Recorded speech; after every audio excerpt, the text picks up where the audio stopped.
SNAP is arguably just the beginning. The logical and inevitable end to where this all goes is the Democrats and the whole superstructure of constitutional government. President Trump has made it clear, reopen the government, get government funding back on solid footing, restore the confidence of American families who count on programs like SNAP, and stop treating them and their well-being as pawns in a political game. So the fact that the Democrats are saying, but wait, USDA has money in their accounts, why it is really their fault, I've seen it over and over and over from some of their leaders, is absolute false, and it is a lie. We have been saying on October 10th, we sent messages out. On October 24th, we sent messages out.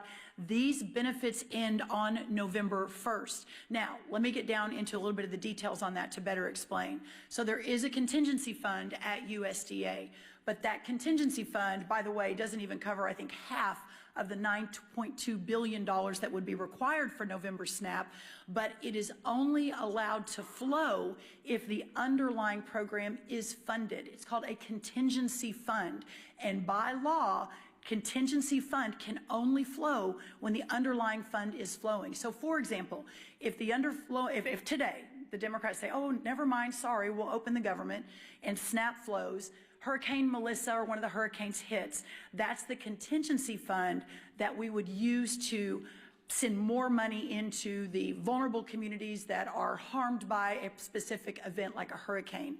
But it is a contingency fund that can only flow if the underlying appropriation is approved. And listen, even if it could flow, it doesn't even cover half of the month of November. So here we are again in 2 weeks having the exact same conversation. So this is the chart of the SNAP program. Now, I know everyone can't see this, but this goes back to October of 2023. And I want everyone to follow, this is the red line, that under Joe Biden, you see an almost 30% increase in the cost of the SNAP program over the 4 years that President Biden and the USDA was overseeing it with Congress funding it. And you see now the downward trend since President Trump was reelected November, and we've had about 650,000 people move off of SNAP since President Trump was elected. A press conference for another time. That's obviously the goal of all these programs, is to move families into real work and the dignity of that. I say that because the astronomical costs of the SNAP program under Joe Biden was historical, it was unprecedented, and we don't have the same levels of funding that were there in the past. And by the way, for 1 month, we have band-aided and bubble-gummed and duct-taped this deal to get this 1 month of funding in for SNAP, the $9 billion. I guess the silver lining in all of this is that we're having a national conversation on our SNAP program, that this has sort of shined a light on a program that, especially under the last administration, has just become so bloated, so broken, so dysfunctional, so corrupt that it is astonishing when you dig in. So 3 important things on that. The first, I talked about the extraordinary explosion of benefits under the last administration. And what happened was that the money that was going out was zero accountability. So one of the very first things we did when I was sworn in was send a letter to all the states and to remind everyone the SNAP program is administered through the states and the governor's office. So send a letter to all the states saying no more illegal aliens on SNAP, period, full stop. So that's already a rule of this administration. We're working to enforce it every single day. The second thing is we began a very serious investigation into a lot of the fraud and abuse that we kept getting anecdotal stories of that no one was doing anything about.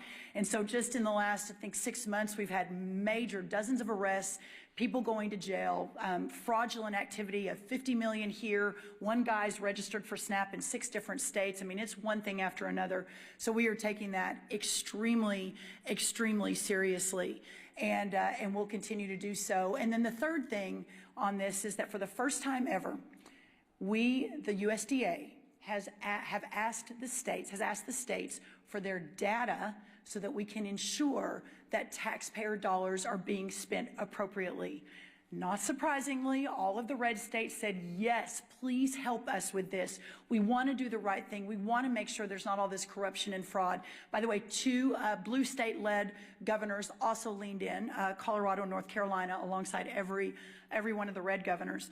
But the other blue states, California, Oregon, New York, Washington, all of them actually sued us and said, oh no, we're not going to give you any data. So the problem is you have an extremely corrupt program, but up until this administration and with President Trump's direct focus on this and making sure every taxpayer dollar is spent appropriately, we've never really had the opportunity to dig in. So we're going to be talking a lot more about SNAP reform. We've got a lot of people listening now, which is very, very helpful, and to take that program back to its original intent of helping those who are truly needy in our communities, but not to have a massive welfare benefit where so many people are taking advantage of it that shouldn't.